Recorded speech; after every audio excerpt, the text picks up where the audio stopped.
President Trump moving the goalposts once again on tariffs, dropping the massive 125% reciprocal tariffs on much of the tech that U.S. companies import from China. It's very good news for the tech sector. Tim Bajarin has had his finger on the pulse of Silicon Valley and U.S. tech at Creative Strategies since 1981. What I see, at least at the moment, the way it's written, is that smartphones, computers, and chip.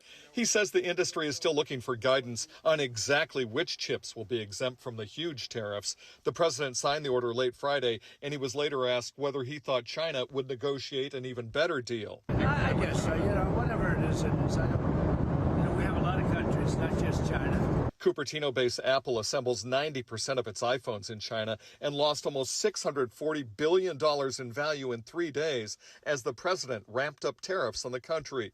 Bajarin says Silicon Valley tech leaders and chip makers likely had the president's ear in the hours leading up to his Friday night tariff reprieve. I think that if you're going to say who had the biggest impact on Trump changing this policy, I would argue that it's Tim Cook and executives from Intel and AMD. Now Bajarin and others are watching how this will all shake out with the 20% tariffs that remain and with China's threats of mass producing copies of U.S. tech goods. You've really got two forces, in this case Trump and President Xi of China, who are butting heads. And, in this case, Trump blinked, but will Xi blink? For now, Silicon Valley is able to take a huge breath of tariff relief before holding its breath to see what happens next. We're not on the NASDAQ.